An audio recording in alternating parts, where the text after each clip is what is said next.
Hello guys and welcome back to TNT Madness. Today we're going to be looking at a high efficiency spawner farm.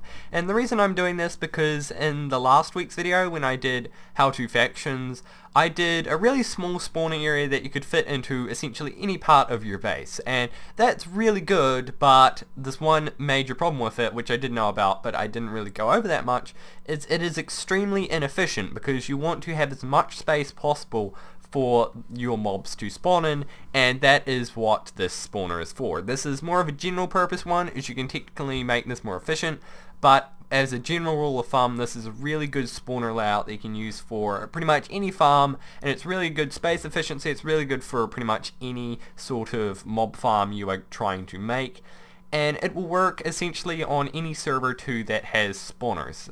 So yeah, I think it's a really good set of spawners. And also one other thing before we get into the rest of the video is I have finally got my preamp thing sorted. It got caught in customs, so I had to pay like an extra $100 to get that sent over because of New Zealand GST. It's not fun. But I should be getting that within a week or two, so that means I can finally set up my Bluebird mic, I can revamp my channel, I can do all sorts. I'm planning on doing a full revamp, but I'm going to be restarting my map 3 series, got new graphics, I have a new mic, everything will essentially just be 100 times better in the next week or so you won't have to hear me on my stupid blue snowball anymore. So that's all good news, and also I'm going to be trying to render this video in 60 FPS, so hopefully that works, because if it does, that'll be great, because I'm going to be hopefully starting to upload at night, so my slow internet hopefully won't be as big of a problem as it normally is. So anyway, back to the video, and on to actually explaining how this works. So what we have here is this giant spawner farm, which is probably a generic one that quite a few people see. I saw one of these about 2 years ago when I was playing on this faction server in a faction called Cobra, but that is sort of irrelevant at this point, but that's just where I got the original idea from this farm. So the one thing that happens with these spawners, and what is a general thing that you have with most spawners, especially or in just like most mob spawners, like for example if we have a spider spawner, they normally spawn in a radius of 3x4 outside the actual radius of the spawner. So you got the center point and then you got points on either side. I can't remember if it's 4 or 5 or 3 and 4, but I'm almost certain it's 3 and 4. So the only issue with that is on here we can have this 3x3, but it would be more efficient because if you had more space to actually do it. So we could have a 4th area here, but the problem with that is you have to actually figure out which area it is. I don't know the exact area to do it, but I know there are YouTubers like Zoomovoid who have actually done stuff like that. And that is completely fine for something like survival, but I doubt if you're playing factions and you have a ton of spawners that you want to spend all that time trying to go over with that for like a 1% increase in efficiency, especially considering your main bottleneck if you're having a giant farm like this will probably actually be your hoppers or your collection system rather than the actual spawners up here. So that's the reason we have this by free across on each area, while my other one was 2 across on my earlier video, so it was 2 across and you only had this one tiny square, so it was incredibly inefficient. So another great thing about this design is you can have it vertically stackable, because let's say for example we didn't have these 2 spawners here, you'd still have to place a slab on top of this because you don't want to have a mob spawning on top of the spawner, because then that takes up it takes up space in the mob cap, which you don't want because that decreases the efficiency of the spawner, and also the mob will just be stuck there, so you definitely do not want that.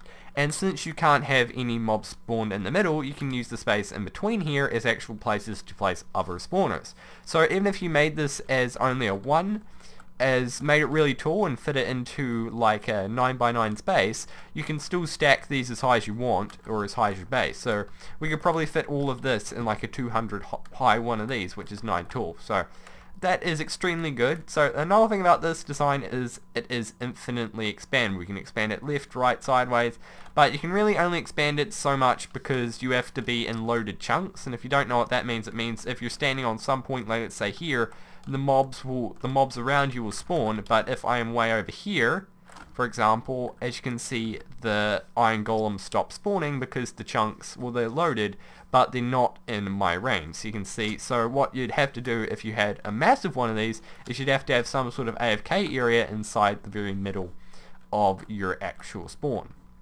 which is actually really useful for something like this. So that's pretty much all the actual pros of this.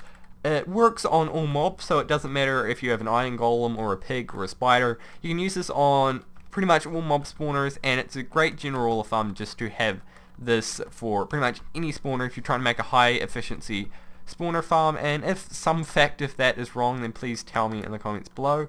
And that's really how that worked. Don't worry about this mob collection system down here. It is sort of irrelevant, or at least for this videos. I just picked iron golems because they can spawn really fast and they're the most popular type of mob spawners. And also, like I said, the main bottleneck would be the actual hoppers. This is by far not the most efficient because it all goes into one silo of chests like so. And the main bottleneck is the actual items that go in here. So these are probably actually throttling. These aren't in this specific case, but if I had them going along instead of horizontally, have them going along longitudinally or this way, and these hoppers at the back don't even seem to be connected for some odd reason. So yeah, so a more efficient way of doing this would be having your hoppers facing downwards and then having all the chests under it like so then you could just pick them up in trays like that. But it really doesn't matter, but that's essentially how this works. So either way, now let's get... So now on to the tutorial. So for this tutorial we're just going to be building the actual main part of the spawners, which is pretty simple and it's not too complicated. I'm sure in some time in the future I'll do an efficiency video on actual spawner collection.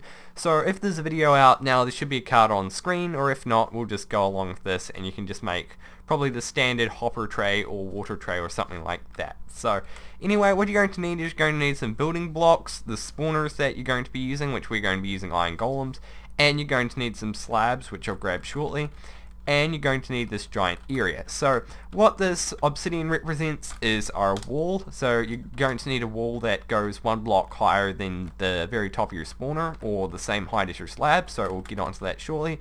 But you're just going to need a wall, and that wall is going to be determined by how many spawners you have. So let's say for example you want to have a 3x3 area of spawners, then you're going to want to have this 4 times how many spawners wide plus 2. So the equation would be, if let's just get some algebra out here, it would be 4n plus 2 or 4x plus 2. So it'd be how many spawners you have, so it'd be 4 times 3 and then plus 2 because that's how big our wall is. So for this you can use that equation for any amount of spawners, but even if you don't do algebra, just substitute the number in for how many spawners you have. You don't have to do it, but it's just a good rule of thumb, so it's easier for you to figure out when you're actually designing this. So this iron block here represents where your spawner is going to be going, and all this quartz block represents is all the empty space or possible spawning space for this, and again the obsidian represents the wall. So the first thing you're going to want to do is, of course, raise the roof to as high as you want it, or as high as you want your top spawner to be. So for example, if you wanted your top spawner to be here, which just turned into a block of iron for some reason, you're going to then want to go ahead and place a slab on top of it, so your spawner will be in that location. So we'll have ours 4 blocks from the wall. So if we go 4 blocks from the wall on either side, then place a slab on top of it, your height will be 1 block above where your top slab is. So we don't need this roof here, so the top height of your wall could be the same height as where the slab is. Or if you have a roof, then you can go ahead and place your spawner up at this height. Anyway, it really doesn't matter, it really is just based on whether you decide to have a roof or not. But I'd recommend you have a roof anyway, so you can have it at that height either way. So that's that. I got my spawners working. So what you're going to do is, after you've placed your first thing or determined your roof height, what you're going to do is you want to go ahead and place down your spawners. So after you've laid out the area for your main trap thing, which may be at this height, you want to go up to above the lethal limit of where you can place it. So for example, if this was a lava tray, you go 1 block above and then you could start placing your spawners. But if it was a full trap, then you have to calculate how many blocks you need to have above before you can actually make them go full from that height. And then you have like a drowning trap, then I guess you can place it 1 block above where it actually is, or above the height level. Something like that. So anyway, what we're going to be doing is going up about 6 blocks, and then you want to go ahead and grab your spawners. And what I prefer to do is place them all in one area to start with. So if you have like 7 spawners, then I'd go ahead and place 7 first. So like this, like so, and then work on the rest of your things. However, you can make your scaffolding, and what I prefer to do for that is scaffolding is to get rid of your actual main pillar for your thing, if we can ever place it down with all these iron golems here, is to go ahead and place your scaffolding like so, we can take it to the very roof, and then after we've done this, get some more scaffolding in when we need to actually place the spawners, and then just gradually replace these spawners as we get them with our actual spawners, so like so. And now you just want to essentially repeat this process for every single block in here. So now once you have done that, it should look something along the lines of this, and this area is getting extremely crowded, so I'm going to get out. And one rule of thumb though, or I'm saying that a lot, but one thing to remember, or one thing that I'd recommend if you are building something like this, is to place down all your scaffolding first and build all your main parts, including the killing chamber, before you start placing any spawners in, which is also good as well, because if you somehow do stuff something up, you won't lose your spawner if you place it in the wrong spot. But most servers anyway let you destroy spawners with silk touch pickaxes, for example TMFactions, or even some servers make you pay for that. But oh well. That's pretty much how this works. So that's essentially this bit finished, and all you have to do now is of course finish off anything else you're doing. And again, this is just a rule of thumb just for a general high efficiency spawner farm.